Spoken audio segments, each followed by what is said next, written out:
Hey everyone, watch this review here where they look at Unmasked Wolverine from the comic series of the X-Men Origins Wolverine line. Now, typically I'm a fan of costume characters, and I do like plainclothes characters or street clothes when they sort of apply to the character, but the problem with the X-Men Origin Wolverine line is the head sculpts on all the plainclothed or normal versions just look horrendous, but I was checking this out, and I just really love the head sculpt on this figure, despite normally not being a huge fan of unmasked while in costume, because it's just kind of silly. I mean, what's the point of wearing a costume if you would have the mask off? Picked this up the other week at Marshall's for $5. Marshall's, as always, seems to get things in like months or years after they actually did this, because to a large extent they sort of handled clearance stuff other stores can't sell and have backlogs of. But sadly enough, the compared $8 was actually correct, because some stores were selling these figures for $8, others were selling at $7. Kind of a ripoff, but I mean, what can you really do? Now, when I saw these figures in, I was hoping I'd finally have a chance to pick up a Gambit from this line, but no such luck. I mean, sooner or later they'll release them in the Marvel Universe line anyway, I suppose, so it's not a big loss. The only ones they had in were like the normal yellow and black Wolverine, except for they had like a much darker yellow, and I didn't really like that color. Then the classic tan and brown, which I have.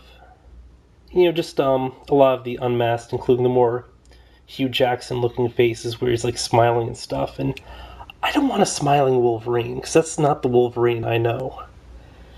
That's just creeps me out a little bit, but let's get this guy open. Like many other Wolverines in this line, he does come with a katana. For those of you not familiar with the character and the backstory, you're probably wondering, why does a guy with built-in claws need a katana? And personally, to some extent I do agree, so it's no longer Wolverine's katana, although canonically it did have its point. It's now Ravager's katana. So Ravager needs it more. A little bit large for her, but hey, it works.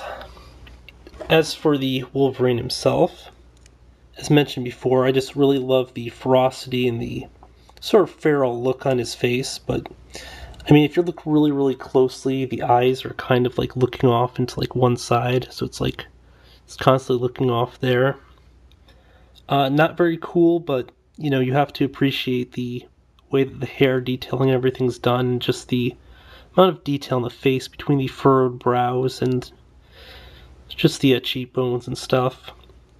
Now, in general, I do like the Wolverine body sculpts in this line a lot more than with the Marvel Universe line, because they sort of use a more generic sculpt for the Marvel Universe line for Wolverine that they recycle for a bunch of other characters.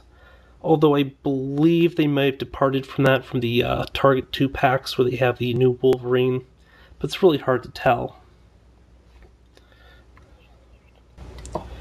The one thing here that I honestly don't care for are the shoulder pads, which I've never really been a fan of. Especially because a really agile character, I just imagine something like that would get in the way of his arm movement and slashing and everything, but generally I do like just the entire torso sculpt here and how this intersects a lot more flawlessly with the lower torso / abs than on some of the Marvel Universe figures. Because the seam just doesn't strike me as being as visible.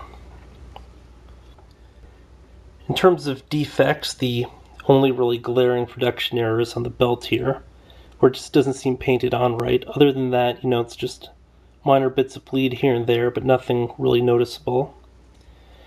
For those of you wondering, is he the same height, same mold as the other Wolverine I have, the brown and tan? Let's just do a quick comparison. For some reason he looks a little bit taller, but I'm not sure what the heck's up with that. Comparing him side by side, it looks like the legs are the same, although you'll notice that the boots don't go up as much. They cut off right here, whereas these are more stylized and go up into a point. The midsections right here look the same. Upper torsos do look the same, except for you'll notice that they actually sculpted in these stripes here up top, and these stripes are also sculpted in on the side. It's not just paint, which is always a nice touch. You will notice that they did the belt correctly on this one too, so.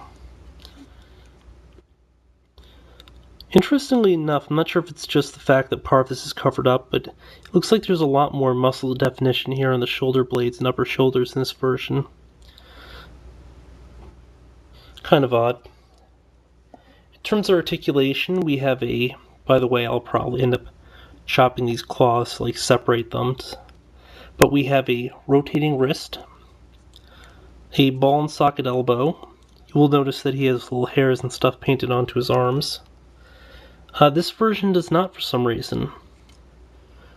It's an interesting touch. It also looks like they added more detail here for the sculpt, where they curved in like little muscle lines up on the bicep. The head has a really loose feel to it. It only really seems to go side to side, with addition to going up and down a little bit. But I mean, it's not even all that noticeable. I mean, really, with a character like Wolverine, you would hope that the head would go up like a tremendous amount, just because he does a lot of sort of launching poses. Not just the fastball special, but, you know, just standard arm, shoulder joint. Rotating upper torso, in addition to going up and down. Decent range of motion. These really annoying leg joints where, although it will kick out and it will kick forward, you have to physically move the ball over to get it to do that, and then rotate the upper thigh. Hate those. Double jointed knee. Then we have another ball and socket down here at the ankle. Feels a little bit impeded, but I believe it's just because this one's just a box, but it looks like the sculpt does sort of go down right here, so it might be a somewhat legit issue. All in all, I do like this one, and hell, I'd be kind of tempted to switch this head sculpt with one of the, you know, the more plain-clothed, like Logan's, but I'm not sure how well that'd work out. For a quick size comparison, let's toss them up next to the Juggernaut here. Obviously, the Juggernaut is heavily posed right now, so it's not the best of comparisons, but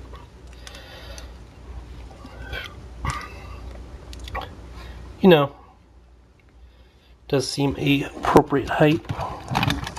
And here's the classic armor Iron Man from the, I think this was Wave 3 of the first Marvel Universe series.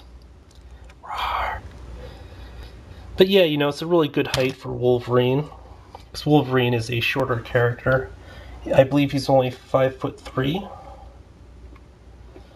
I mean, overall, I am impressed with this figure, although, as mentioned, I mean, typically I don't go for these just unmasked versions. I mean, if I wasn't just so impressed with the head sculpt, probably would have just passed this one up, but as you can see, it is a really cool looking head sculpt. Though I think with the resolution you can't really see all the detail, but you know, probably have to end up taking photos of some things and then like having like a WordPress or something so people can see in better resolution some of the stuff, but